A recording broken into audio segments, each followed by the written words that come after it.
Good morning and welcome to the 445 Productive Through Joy Show with your host and your boy, Dr. Michael Datcher. The show airs each weekday morning, hella early at 4:45 a.m. here on YouTube's Michael Datcher channel. Then at 4:45 p.m. on Facebook Live. Guys, today we're talking about emotions. I'm an artist, and many artists embrace our emotions. That's in many ways how we. It's a part of a major part. Let me clear my throat. Emotions are a major part of how our passions is a major part of how we create our art, whether it be literary art, visual art, dance art.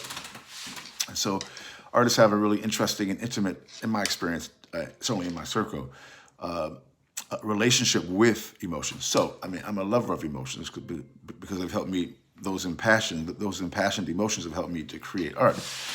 At the same time, emotions can also destabilize us when we allow them to dictate and run our life. So we have a really interesting, topic today. So thanks for joining us. You can go to productivethroughjoy.com or michaeldasher.com. The site is still our business site is still being upgraded because we're having some difficulties with the video components. But we'll get that together. You can also just go to michaeldasher.com. So, but let's dive into the topic. So, we speak to groups, schools, and organizations about being more productive through joy. Let's dive in. So, everyone has emotions. Point one is that everyone has emotions, right? So, emotions are a part of the human experience. And so, when you can start at that base, that I'm going to have emotions, right? That's just the baseline, right? So, which goes into point two, which is what would happen if you ignored emotions that don't serve you? What would happen if you just ignored them? You're like, oh, I don't feel like getting up and working on my dreams this morning. I don't feel like doing that right now. I still want to do it. I'm scared. The blank page. I don't want to get up. I want to get up right now. What if we just ignored those emotions that we know don't serve us? Right? What would happen is that nothing would happen. We would just ignore those emotions and take the actions that we actually need to take. What if our bodies thought like us sometimes? If our bodies said, I don't feel like breaking down. I don't feel like engaging in photosynthesis right now. I don't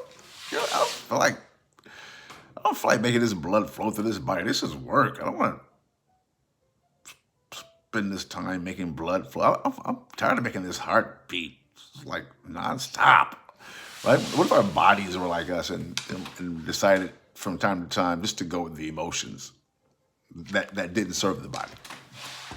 Again, so there are emotions that are great emotions, of course, that serve us. We need to handle some business. In martial arts, it is so true that when you are, the more calm you are, focused you are, the better you are at defending yourself and handling business. When you get all emotional in martial arts, it undermines you.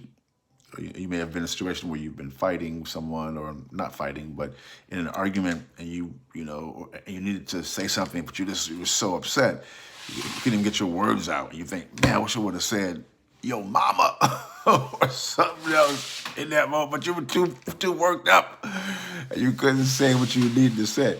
Or some other situation. I recall once, and I've had this experience too, but I saw it on TV once. There was a guy, he was a really good ball player. He played for the Knicks at the time. I think it was Hubert Davis. I'm hoping I'm not getting Hubert's name wrong here. He was a ball player, and they had made I think it was New York. I forget who New York was playing that year. And they made the finals. It's NBA finals. It's a lot of pressure, a lot of cameras, people were there.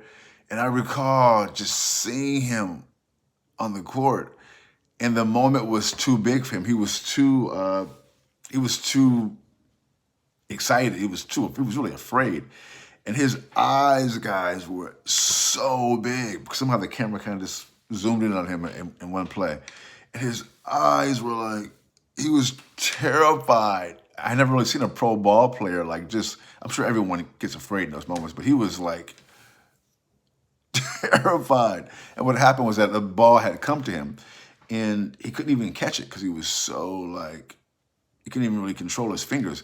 And I thought about how I've done that. Not been that scared, hopefully, but I've been nervous enough in a game that when you're that nervous, you really can't like control your bodily functions properly. Like it's hard to even catch the ball because you're nervous, which sounds weird. But when you're that nervous, you can't really make your fingers work properly, which I know sounds kind of weird. The point is that the moment was so big for him that his emotions became so great. This could have been his dream since he was a child, whatever it was. He was so emotional in that moment, he couldn't perform. I mean, he was he was terrible. I don't recall what happened after that play, if they took him out or whatever, but the moment was too big for this guy. And at times, I'm not judging him because I've unfortunately been there too, with moments have just been too big for me. Although I've worked in that a lot in my life over the years, but I have to confess that's happened to me when it was just too much. I couldn't handle the moment. It was my emotions got the best of me.